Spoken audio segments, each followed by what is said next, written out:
नमस्कार दोस्तों, स्वागत है आपका द न्यूज लॉन्चर के इस यूट्यूब मंच पर।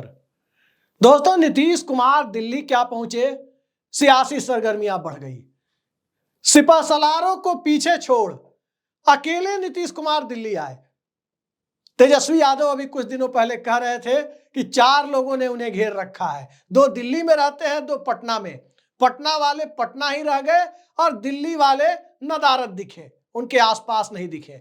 और जिन सिपह सालारों पर तेजस्वी यादव ने आरोप लगाए थे, उन सभी सिपह सालारों पर आमतौर पर यह माना भी जाता है कि ये भारतीय जनता पार्टी और जनता दल यूनाइटेड के राजनीतिक संबंधों को यानी गठबंधन को बनाए रखने के हिमायती हैं। दिल्ली में 2 नाम हैं, ललन सिंह और संजय झा। पटना में 2 नाम हैं, विजय चौधरी और अशोक चौधरी। अशोक चौधरी के एक रिश्तेदार पूर्व आईपीएस किशोर कुणाल का देहांत हुआ था, स्वाभाविक है वो नहीं आ सकते थे। कांग्रेस नेता मनमोहन सिंह के घर जाना था, पूर्व प्रधानमंत्री मनमोहन सिंह के घर।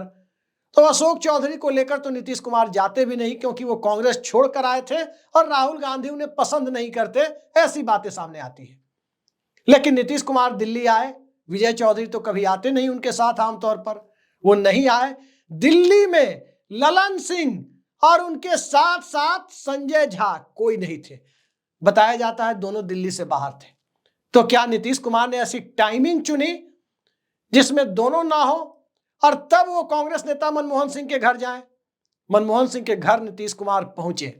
चर्चाओं पर यकीन करें तो कांग्रेस पार्टी कि कोई बड़े नेता भी वहां पर मौजूद थे। कौन थे नहीं थे ये मुझे नहीं पता, लेकिन ऐसी चर्चा है कि एक बड़े नेता भी वहां पर मौजूद थे। अंदर में स्वाभाविक है कि सांत्वना देने गए थे, परिवार से मिलने गए थे, मनमोहन सिंह जी के परिवार से। तो स्वाभाविक है कि उन्होंने वही काम किया होगा जो आमतौर पर सांत्वना देने के वक्त होता है।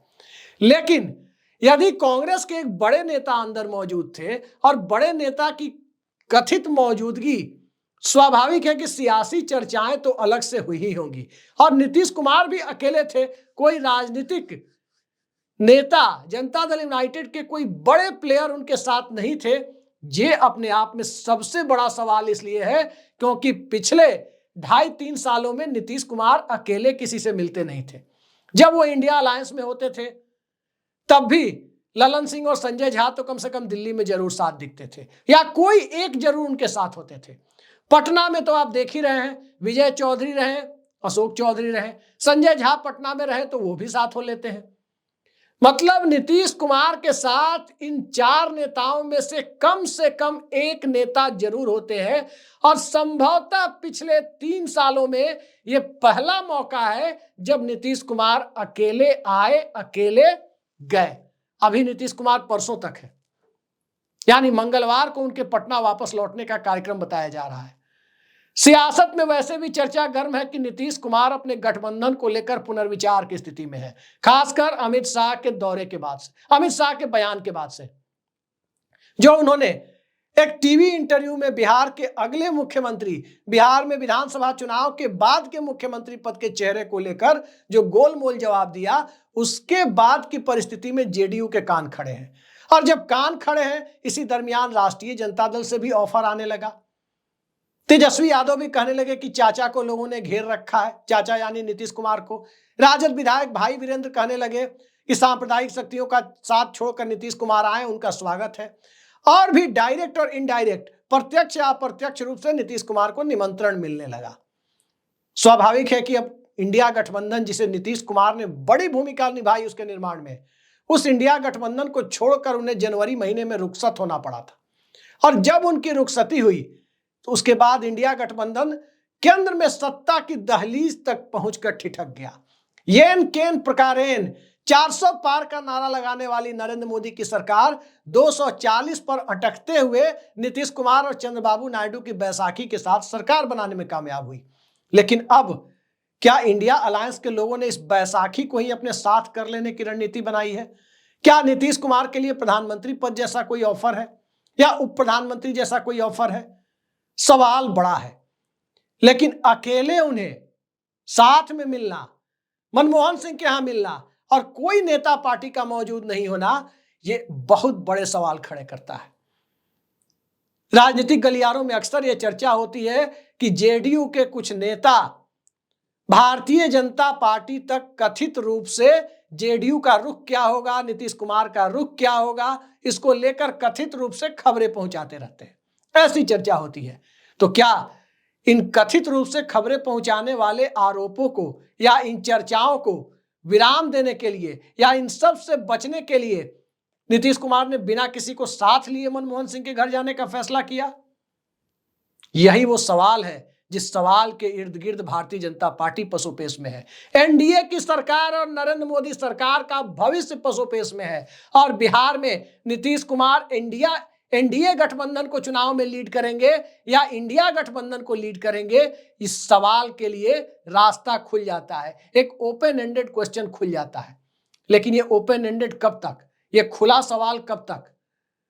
खरमास का महीना आमतौर पर शुभ काम लोग नहीं करते, तो क्या यह 15 जनवरी तक के लिए है? मकर संक्रांति के दही चूड़ा भोज के साथ बिहार की सियासत में नए किस्म के दही चूड़ा का देखने को मिलेगा?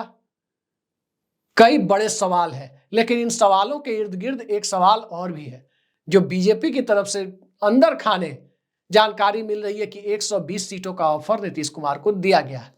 लेकिन 120 सीटों के ऑफर पर क्या नीतीश कुमार खुश है? डिमांड तो 140 की है।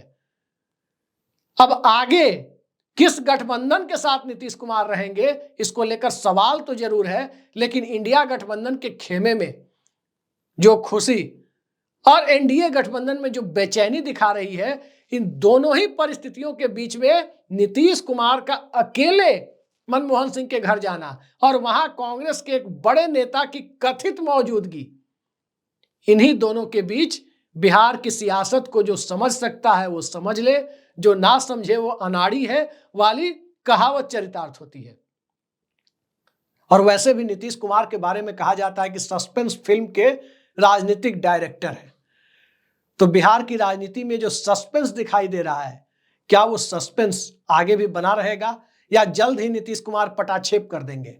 खेला तो होगा, ऐसा राजनीतिक विश्लेषकों का मानना है, लेकिन खेला होगा तो किस रूप में होगा और उस खेला में गेम चेंजर और असली खिलाड़ी की भूमिका में नीतीश कुमार होंगे या राजभवन को खिलाड़ी की भूमिका में बिठाया जाएगा? यही वो सवाल है जिस सवाल के इर्द गिर्द जाकर बिहार की सियासत शुरू भी होती है और बिहार की सियासी चर्चाओं पर चुप्पी भी साध ली जाती है। लेकिन अब बात चुप्पी के आगे की है, अब तो अकेले जाकर मनमोहन सिंह के घर पर सांत्वना देने की है और लोगों से कथित मुलाकातें की भी बातें हैं।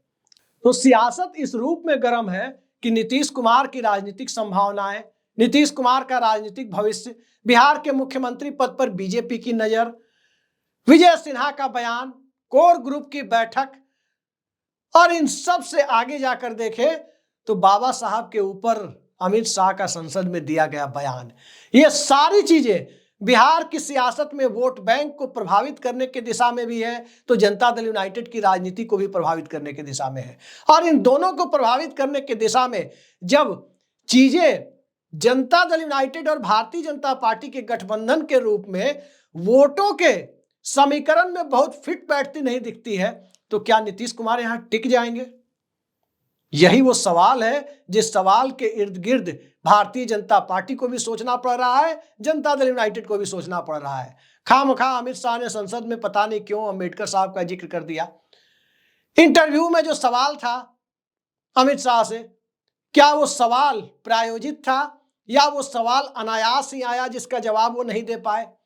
ये कई ऐसे सवाल हैं जो घूम फिर कर जनता दल यूनाइटेड को अपनी राजनीति को नए सिरे से तय करने के लिए सोचने पर विवश कर रहे हैं। दूसरा एक और कारण है कि राष्ट्रीय स्तर पर नीतीश कुमार और चंद्रबाबू नायडू हर सोशल मीडिया में आलोचना का केंद्र बने हुए हैं। वो जमात, मतदाताओं का एक तबका, बुद्धिजीवियों का एक तबका, नीतीश कुमार का कोर वोटर माना जाने वाला वो तबका, जिसे लगता है कि 2014 और 19 में तो नीतीश कुमार उनके साथ यदि गए, 17 में गए थे, तो चलो उस वक्त तो नरेंद्र मोदी की सरकार अकेले ही बहुमत में थी, वो जाते ना जाते कोई फर्क नहीं पड़ता था। और जाना मजबूरी ये रही होगी कि बिहार के लिए, विकास के लिए केंद्र से पैसे चाहिए होंगे, तो मान लिया अगर नहीं भी जाते तब भी सरकार की सेहत पे फर्क नहीं था। लेकिन अब ये सरकार चल रही है तो नीतीश कुमार और नायडू के बूते। लिहाजा नरेंद्र मोदी से ज्यादा नीतीश कुमार और चंद्रबाबू नायडू ही आलोचनाओं के केंद्र में बने हुए हैं कि यही लोग सरकार चलवा रहे हैं। तो इन सब को देखते हुए मनमोहन सिंह के घर नीतीश कुमार का अकेले जाना, दिवंगत मनमोहन सिंह के परिवार को सांत्वना देना, मनमोहन सिंह को श्रद्धांजलि देना सिर्फ यहीं तक सीमित नहीं है। यह मामला इससे आगे का भी राजनीतिक रूप से दिखलाई पड़ रहा है। बहुत बड़ा सवाल है और इस सवाल के इर्द गिर्द न सिर्फ बिहार बल्कि पूरे देश की राजनीति अगले कुछ हफ्तों तक घूमने वाली है। आज के लिए इतना ही। नमस्कार।